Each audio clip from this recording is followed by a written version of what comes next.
गृह मंत्री गद्दार है, देश का गृह मंत्री गद्दार है। सेना ने जो सांसद के घर पे हमला किया उस पर क्या कहेंगे आप? इतने जूते मारने चाहिए, इतने जूते मारने चाहिए, उसके मुंह में पेशाब करना चाहिए। और संसद में खड़े होके एक महापुरुष को आप क्या कहेंगे? गद्दार कहेंगे? गद्दार ये लोग हैं, ठीक है। गद्दार ये वो राम जी सुमन गद्दार है। गद्दार देश के गृह मंत्री है, जो बाबा साहब भीमराव अम्बेडकर को टिप्पणी करने वाले गद्दार है।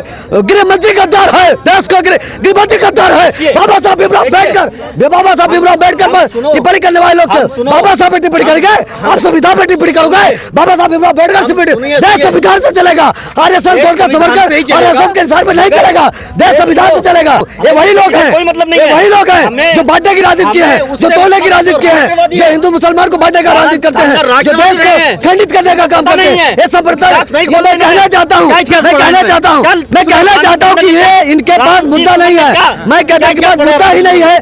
गद्दार को लेकर लगातार जो ट्रेंड चल रहा है उस पर सियासत गरमाई। आप राज्यसभा सांसद लालजी सुमन के घर पर हमला होगा, उसमें कई पुलिस आला अधिकारी भी घायल हुए और इस पर अखिलेश यादव टिप्पणी करते हैं कि वो दलित थे इसलिए उनके ऊपर हमला किया गया। कहा जो बयान उन्होंने सही कहा था, उन्होंने राणा संघों को गद्दार कहा, तो फिर इसमें करणी सेना अगर प्रदर्शन बवाल करे तो क्या गलत है? देखिए, मैं फिर कहना चाहता हूं कि भारतीय जनता पार्टी के लोगों को अभी ज्ञान कम है, उसे पढ़ लें।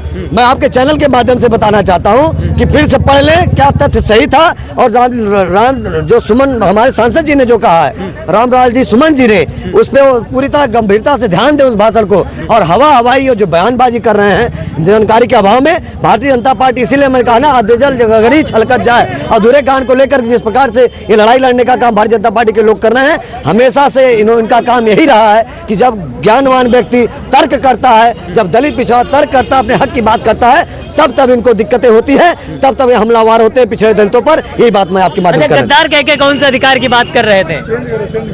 मैं सुनिए, लालजी टंडन जो है, लालजी सुमन जो है, क्या उनको पूरा ज्ञान है? क्या कौन सा इतिहास का पन्ना खोल दिया उन्होंने? बताइए आप हमें। पूरा ज्ञान नहीं है उनको? नहीं, कोई ज्ञान नहीं है। वो तो हलाला वाला मामला है। हाँ, हलाला का चलता है। हमें ये बताइए, राणा सांगा ने अपने सर कटवाए हैं उन लोगों ने, जौहर किया है उनकी नारियों ने, जब जाके इस देश को आजाद कराया है। अरे जानेंगे मैं कहना चाहता हूँ, सुनिए, बताना चाहता हूँ, रुकिए, मैं जानता हूँ, मैं समझिए, मैं बताना चाहता हूँ कि वही लोग हैं जो आरएसएस गोलकर सवरकर जो देश में, मैं बताना चाहता हूँ, ये वही लोग हैं, कोई मतलब नहीं है। वही लोग हैं जो बांटने की राजनीति किए हैं, जो तोड़ने की राजनीति किए हैं, जो हिंदू मुसलमान को बांटने का राजनीति करते हैं, जो देश को खंडित करने का काम करते हैं। ये संप्रदाय मैं कहना चाहता हूँ कि ये इनके पास मुद्दा नहीं है। मैं कहता हूँ कि पास मुद्दा ही नहीं है। मैं कहना चाहता हूँ कि वर्तमान की सरकार के पास मुद्दा ही नहीं है। भारतीय जनता पार्टी के पास कोई मुद्दा ही नहीं है। नौजवान छात्रों का जो उत्पीड़न हो रहा है, इस पर बात क्यों नहीं कर रहे हैं लोग? केवल ध्यान भटकाने का काम और निश्चित और बांटने की राजनीति भारतीय जनता पार्टी करती है। मैं इनसे ही पूछना चाहता हूँ, सुनिए, सांसद की कोई गरिमा होती है? नहीं होती संसद की? अगर संसद में खड़े होके एक महापुरुष को आप क्या कहेंगे? गद्दार कहेंगे? गद्दार ये लोग हैं, ठीक है। गद्दार ये वो राम जी सुमन गद्दार है। गद्दार देश के गृह मंत्री है, जो बाबा साहब भीमराव अम्बेडकर को टिप्पणी करने वाले गद्दार है। गृह मंत्री गद्दार है, देश का गृह मंत्री गद्दार है। बाबा साहब भीमराव अम्बेडकर पर टिप्पणी करने वाले लोग बाबा साहब पे टिप्पणी करेंगे, आप संविधान पे टिप्पणी करोगे। बाबा साहब भीमराव अम्बेडकर देश संविधान से चलेगा। आरएसएस गोलकर समरकर आरएसएस के हिसाब में नहीं चलेगा, देश संविधान से चलेगा। और बाबा साहब भीमराव अम्बेडकर संविधान में चलेगा। एक जो कह रहे हैं गद्दार है, वो ये कह रहे हैं जो ये गाली दे रहे हैं इनको, आखिर ये बता दे, मुगल सुनिए पहले बात सुनिए, मुगल के यहाँ अपनी बेटियां किसने दिया था? किसने? पिछड़े दलित ने दिया था। आखिर अपनी बेटियां किसने शादी किया था उनको? परिवार वालों ने किया था। हमारे किया था। अरे तो राजपूत किसने किया था? अरे जो किया था वही आज चूतिया बना रहे हैं। यही पिछड़ा दलित मुसलमान को ये चूतिया बनाते हैं। यही गद्दारी तभी भी किया था। सुनिए, इब्राहिम लोधी जब इस देश में संतुलन का, दिल्ली में संतुलन बना हुआ था, तो किसने बुलाया? बाबर को किसने बुलाया? बुलाया किसने? किसने बुलाया? उसको गद्दी से हटाने पिछड़ा का लड़का बैठा था तो इनके पेट में इतनी चूड़ बसी थी, उसको हटा के मैं उस सतल कान पे बैठूं, ये होड़ मची थी। ये तभी भी कुर्सी से समझौता नहीं हो सकता, इनके अपमान कोई मतलब नहीं है। आखिर यही है तो आज लोकसभा स्पीकर जो है ओम बिरला जी, उनका दामाद कौन है ये बताएं। अब कहेंगे पिछड़ा दलित ने दिया था, दिया किसने? मुसलमान को किसने दिया?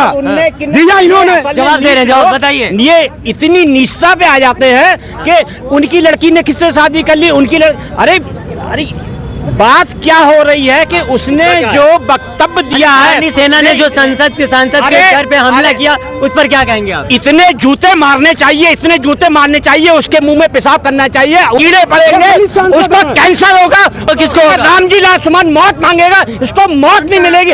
इसलिए हमारे देश रामजी लाल सुमन, आपका नाम बताइए। मेरा नाम अनूप शुक्ला है, जिसको जो कहना हो कहने का मतलब है कि हमारे देश के ऐसे लोग, ठीक है, उनको ये लोग गद्दार बोलते हैं। यही इनकी मानसिकता है। ये पिछले दलित और मुसलमान को आगे बढ़ना नहीं देना चाहते। ये पिछले दलित समाज का सांसद न होता तो शायद देश के महापुरुषों को गाली बकते हैं, ठीक है, मुंह में कैंसर हो जाएगा, कीड़े पड़ जाएंगे। ब्राह्मण हूँ, श्राप दे रहा हूँ, इसके कीड़े ना पड़े तो कहना। बताइए, आप बताइए, मेरी बात सुनिए। हम बहुत सहारनपुर से आते हैं, हम सहारनपुर से। सहारनपुर में क्या है, हम लोगों ने ही प्रदर्शन चालू करा था। महाराणा वो क्या नाम, सॉरी, राणा सांगा जी को उन्होंने कहा है ना, उन्होंने राणा सांगा जी को कहा है हम बाबा साहब का सम्मान करते हैं, बाबा साहब के संविधान से चलेगा देश। जब संविधान बाबा साहब ने रच दिया है तो संविधान चलना है संविधान से।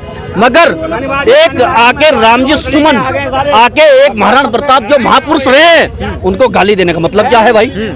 उसने सुनो, अब बाबर को उन्होंने बात किया है, बाबर को कौन लेके आया?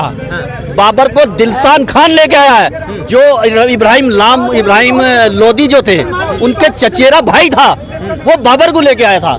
जबकि इनको अधूरा ज्ञान है, रामजी टंडन, रामजी सुमन को अधूरा ज्ञान है। उन्होंने अखिलेश यादव का लिखा हुआ पर्चा, क्या करें बताइए। हमारे बड़े भाई लोग बता रहे हैं श्राप दे रहा हूँ, ये दे रहा हूँ। आप ये बताइए, जब औरंगजेब आया था तो एक से जो है तपस्वी थे, एक से जो है ऋषि मुनि थे, क्यों नहीं श्राप दे दिया कि औरंगजेब वहीं भस्म हो गया? कैसे आ गया यहाँ, कैसे आया? ये इनके पूर्वज तो थे एक से तपस्वी, तब क्या कर रहे थे, आज कह रहे हैं। अगर इनके उसमें दम है तो अभी जो है रामजी लाल सुमन की मृत्यु हो जाएगी, अगर इतने दम होगा, समझे आप? अगर इतना करना सही है? गलत है, एकदम गलत है। अगर किसी भी सांसद के ऊपर हमला हो रहा है तो कानून व्यवस्था ध्वस्त है। और सुनिए, अगर वो गलत बोले हैं तो राज्यसभा के सभापति क्यों नहीं उन्हें बर्खास्त करते? आज भी करना चाहिए था, करवाए ना, करना चाहिए था बर्खास्त। सुनो, करना चाहिए था, या तो फिर ये कह दीजिए संविधान नहीं है। हाँ बताइए। देखिए, इन्होंने भी कहा पेशाब कर देंगे। पेशाब करना इन लोग का पेशा है, हर दलित के ऊपर पेशाब करते हैं, चाहे मध्य प्रदेश में हो, चाहे वो दलित के लिए इनको पंडित को पेशाब करना एक ये स्टाइल हो गया है। रहा आपका राणा सांगा की बात, ये बोले अक्रांता थे पक्रांता थे। अरे उदयभान सिंह को कौन, संभाजी को कौन मारा था? उदयभान सिंह। और आपका बताइए, जसवंत सिंह, जय सिंह, रघुनाथ, औरंगजेब के सेना में सेनापति थे, वही लड़ते थे। और इनके यहाँ पर हैदर अली, क्यों रखा मुसलमान को? हैदर अली और आपका दौलत खान और आपका इब्राहिम, ये सेनापति थे। शिवाजी, ठीक है, लेकिन उनकी वो मुद्दे आप क्यों, गड़े मुद्दे क्यों उखाड़े? गड़े मुर्दे उखाड़ रहे ना। अब जब ये गड़े मुर्दे उखाड़ेंगे, आक्रांता कौन थे भाई? हिंदू का उत्थान सबसे ज्यादा औरंगजेब में हुआ। 20% औरंगजेब राजा हिंदू थे जब औरंगजेब आया, उसके बाद बढ़ के 35% हो गया। तो ये अगर मारना होता तो कैसे बढ़ता? अगर उन्होंने 15 मंदिर तोड़ी है तो 100 मंदिर को दान किया। कामाख्या मंदिर आसाम का है, उसमें जो पांडे जी है उनकी बुक है फरमान ऑफ औरंगजेब, उसमें पूरा साफ लिखा। पर इतिहास पढ़ते नहीं है, क्यों? क्योंकि 80,000 स्कूल सरकारी 10 साल में बंद कर दिए हैं। बच्चे पढ़ ना पाए, इतिहास पढ़ेंगे नहीं तो जो भी समझाओ व्हाट्सएप ज्ञान दो और मान जाएंगे। अगर ये पढ़ाई करते हैं, राज्यसभा सांसद के घर पर हमला करना क्या सही है? चाहिए। आप कानून का है, कानून के हिसाब से कार्रवाई करें। आप जबान काटने का दे रहे हैं, ये तालिबान नहीं है। अगर तालिबान पर जो तालिबान के शौकीन है वो तालिबान जाएं। हिंदुस्तान है ये देश संविधान से चलेगा, कटाई पटाई से नहीं चलेगा कि उठा के किसी का जबान काट दो, किसी का कुछ काट दो। देश संविधान से चलता है। आप कानून की कार्रवाई होगी, अगर वो गलत है तो कानून होगा, वरना कुछ नहीं होगा। और जिनको तालिबान पसंद है वो तालिबान जाएं। हिंदुस्तान संविधान से चलेगा, अम्बेडकर के संविधान से चलेगा। दलित को प्रताड़ित करना इनका पेशा है, उनके मुंह में पेशाब करना इनका आदत है। दलित के घोड़ा में IS को बैठना देना इनका पेशा है। जय हिंद, जय भारत।